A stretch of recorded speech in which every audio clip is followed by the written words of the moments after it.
that reminds you that we care, we share, and we are on air. This is Grammatist, the show that sharpens your English for the corporate world and beyond. So today we'll focus on the word should, the grammar of professional advice, expectation, and responsibility. First, a quick recap of the words could and would, which we discussed last time. We use could for polite requests, permissions, possibilities, and suggestions, and would for polite requests, willingness, offers, and preferences. Both could and would help you in making requests and offers in a very respectful way. So today we'll move on to the next word, should. This is the word that you will use when you want to give advice, describe your expectations, or when you want to talk about some responsibilities. So the first major use of should is to give advice or to make recommendations to someone. Your sentence structure is simple. You start off with the subject plus the word should and the base word. For example, we can say we should review the contract, or the team should document the process. You should speak with the clients directly, or the company should invest in employee training. So remember this, after should, you will always use the base form of the verb, meaning only the verb alone. We will always say we should review, not we should be, not we should reviewing. Or we say that you should speak, not you should to speak. So adding ing form of verb or adding to along the verb is not allowed. After you should, you directly add the base verb itself. Now, whenever you use should, the tone of the word is more softer than when you're using must in your sentences. Now, let's consider a statement saying you must submit your report today. This expresses a very strong requirement, saying it is compulsory, you have to do it today. But if I say you should submit the report today, I'm just giving you an advice, or I'm expecting you to try finishing it. It sounds more polite, more softer. Let's go through a few realistic examples that we might be using during our workplace conversations. So we can say we should schedule a separate session, or the team should update the risk registers weekly, or management should communicate any changes clearly with the team members. Now notice how should focuses on what is responsible or recommended in all these sentences without sounding like a direct order. Along with talking about recommendations or responsibilities, should is also useful for giving professional feedback. So let's say you're trying to provide feedback for someone. Instead of saying, what your presentation is confusing, you can say the presentation should include more clear information. Or instead of saying you need to give more details, you can say the proposal should provide more details about the plan.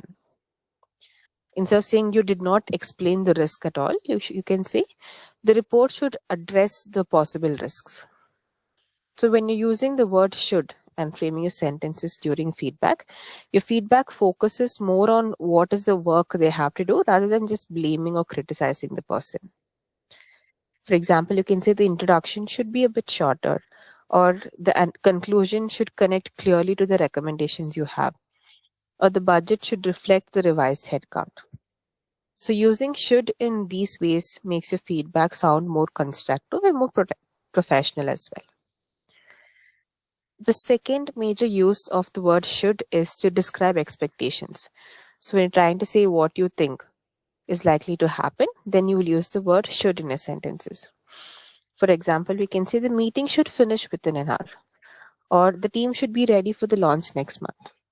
Here, I'm saying should in a meaning that I say I'm expecting this to happen. I'm not guaranteeing that the meeting will get over within the hour, but I'm expecting it to get over. There are chances it might change, but that is my expectation. Now let's compare two sentences. Let us say the shipment will arrive by Friday. This statement sounds certain. It is 100% sure that yes, the shipment will be here by Friday. Now, instead of will, if I use should, if I say the shipment should arrive by Friday, I'm saying that it is expected by Friday, but there are possible changes that might happen as well, something that is not controllable.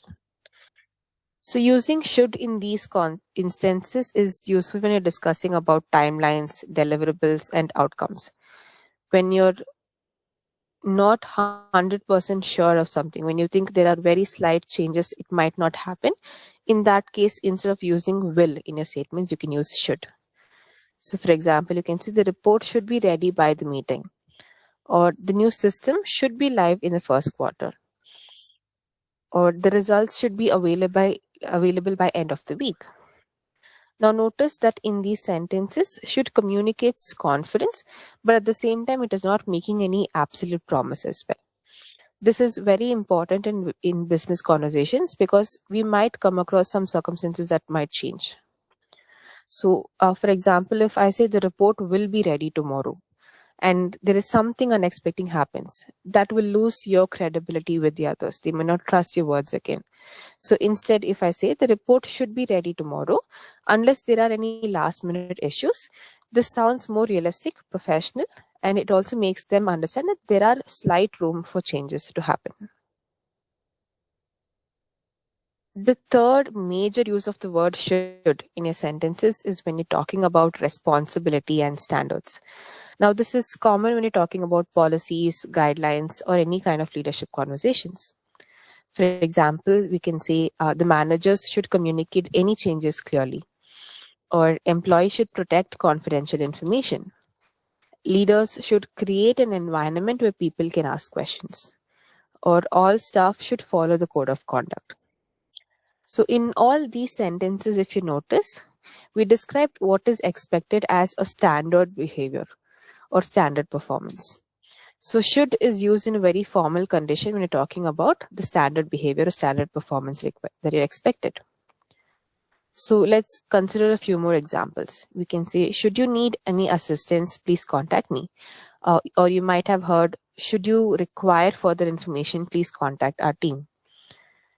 Now, in this structure, this is something that is very common in formal emails, business letters, and contracts. It sounds more formal than you saying, if you need any assistance, please contact me.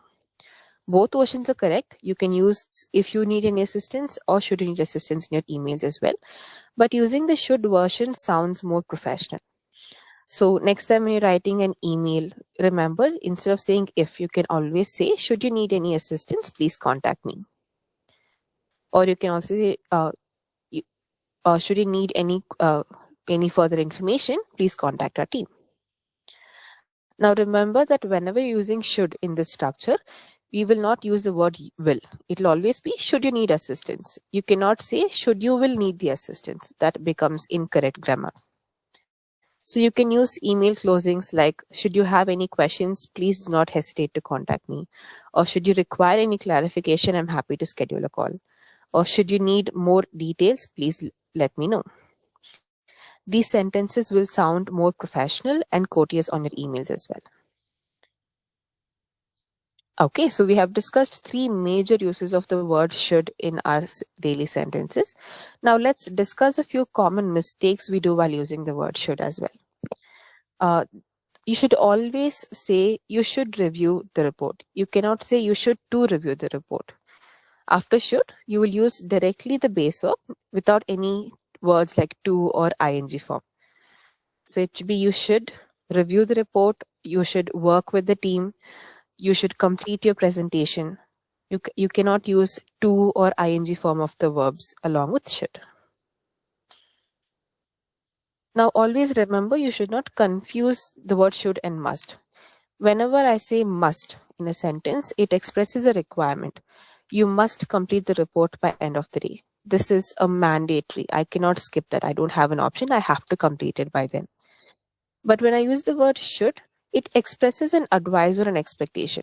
You should complete the report by end of the day, which means we're expecting you to complete that. That is an advice we're giving you. But if you're not able to complete, we have room to discussion about any extension as well. So it is not compulsory that I have to do it right now. I can talk and check if in case I can get maybe an extension. For example, saying the employee must complete the safety training sounds compulsory. It makes it mandatory, saying you have to do this. You do not have a choice. But if I say the employees should complete the optional development course, this is a recommendation. It is recommended they do the course, but it is not compulsory for them. All right, now that brings us to the end of today's episode on Grammatist. Let's do a quick review of what we have learned. We use should for professional advice and recommendations, expectations about any future events, responsibility and standards, formal conditional sentences.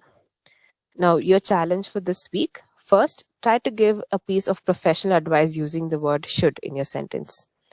Try to describe one of your expectations using should, and try to write one formal sentence using should in your next email as well. For example, you can say you should schedule a follow-up meeting, or the report should be ready by Thursday. Or you can also use our standard email statement: should you have any questions, please contact me. Now remember this: professional English is always about choosing the right structure for the right situation. When you use should, you communicate advices, expectations, and responsibilities in a more clear and professional way. Thank you for tuning into Grammatist on DC Live, where we care, we share, and we are on air. I'll see you next time. Until then, speak politely, write precisely, and communicate with confidence.